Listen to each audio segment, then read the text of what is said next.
Right, welcome back. British Prime Minister Boris Johnson and his Finance Minister Rishi Sunak have rejected calls from opposition parties for them to resign.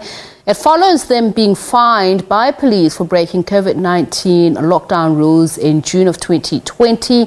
An internal inquiry earlier found that Johnson's staff had enjoyed alcohol-fueled parties at number 10 Downing Street, with the British leader attending a few of those events himself.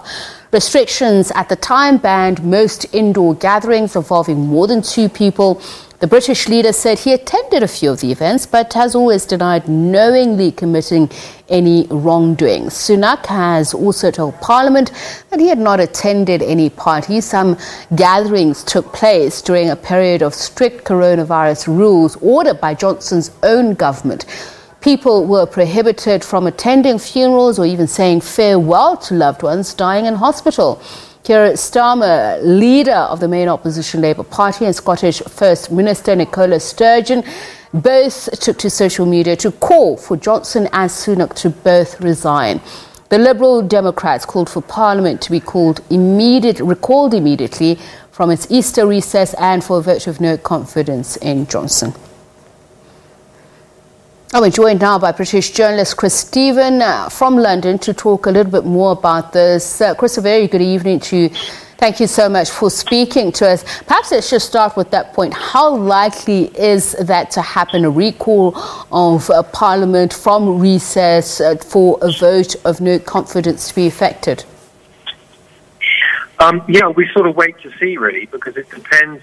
It's very hard for the Chief of Parliament to decide whether it has a majority for this recall, because, of course, the MPs are not there to vote on it.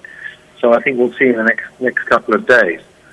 All right, so we've seen the Justice Minister resign over this, and as we mentioned in the introduction, there have been calls for the other 2 parties to do the same.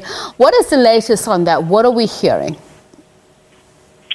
Well, yes. I mean, it really is an extraordinary thing that Boris Johnson, he wanted to be a famous Prime Minister, and now he's done it. He's the first Prime Minister in the history of the British Parliament to have broken the law, which is quite a unique event, really. Now, he says he didn't realise he was breaking the law, but that doesn't really wash, because he was the one who made the law. And I think people are now digesting this and just how enormous a thing it is. And the calls for him to resign, as you say, Justice Minister's already resigned, but calls for him to resign are now rising. What has the Prime Minister himself said? Is there a sense of contrition? I mean, we mentioned the fact that there have been a lot of denials until the investigation. There's been various investigations, some pundits even saying he's almost like a cat with 9 lives. He will also survive this again, but he's received a fine. So there is obviously an acknowledgement that some wrongdoing has occurred. Yeah, I mean, he said he's very sorry. But the first problem is that this happened again and again and again. There were parties at Downing Street all the time. It wasn't just this one thing.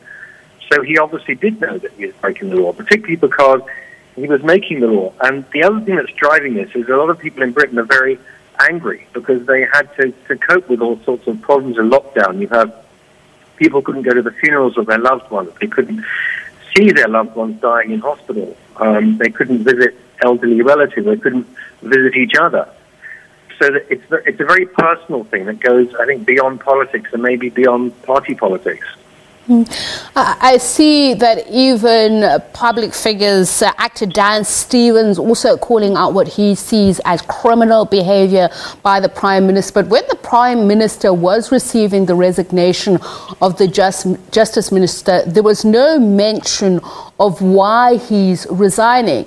Are people beginning to wonder if this is another thing that's going to blow over, another blunder that will cost Brand UK, with, no acknowledgement of how serious, of how deep these issues run? Well, I think you've exactly put your finger on what the problem is. this is not happening in isolation. There have been a series of scandals of all kinds of MPs, and in fact, the Rishi Sunak, the Chancellor who's been fined. I mean, he's in hot water because he has an American green card because his wife is not paying tax and is saying that she's not resident in England. And there's been all sorts of MPs who've been fired or jailed, and there's a sense in Britain that the ruling Conservative Party is full of corruption.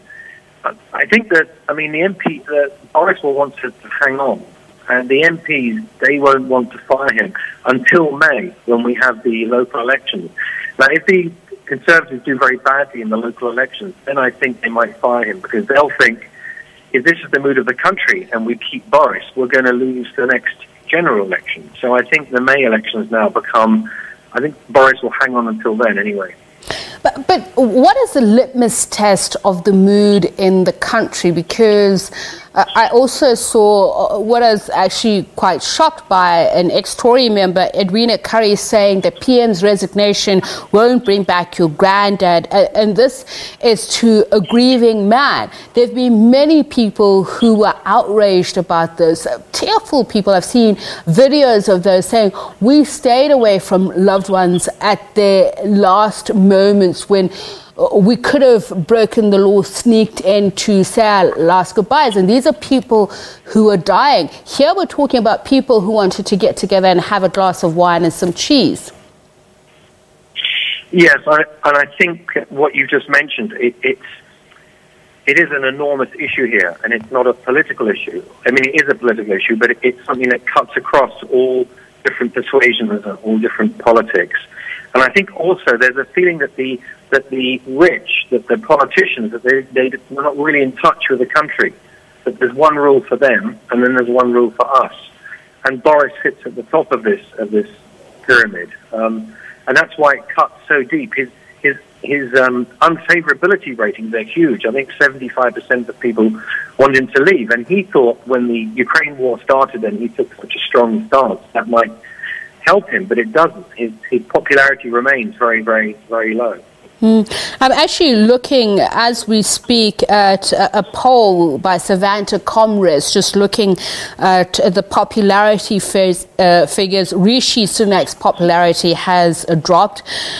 What about Boris Johnson? He is less popular, but how much less popular? Is it enough to make him have some personal excavation and say, perhaps, you know, I need to put my moral rectitude first? I mean, I don't know the man, but there's nothing that suggests that Boris thinks that way. I mean, if he thought that way, I don't think he would have done these parties, and he wouldn't have allowed all this other corruption that sort of swirls around him. I think he'll hang on as long as he can. The only people in the end who will make a difference will be the Conservative Party, the MPs, the government. If they think they're going to lose the next election because he's the leader, they'll dump him. But at the moment, as you say, people like Curry are saying, you know, we need to move on. It's not a big deal. But as you also said, it is a very big deal for people, and I don't think this thing is going to blow over. Well, thank you so much for speaking to us there. Chris Stephen is a journalist in the UK, and I'm looking at something called @YouGov, and it's a poll that's running about the number of Britons who believe it would be acceptable for the Prime Minister to change at the present time. So according to this, all Britons acceptable, 56% of people say it would be, while Conservative voters are saying 29% of them think it will be acceptable, unacceptable 62%. Labour voters, 82% believe it will be acceptable to change the Prime Minister now, while 7%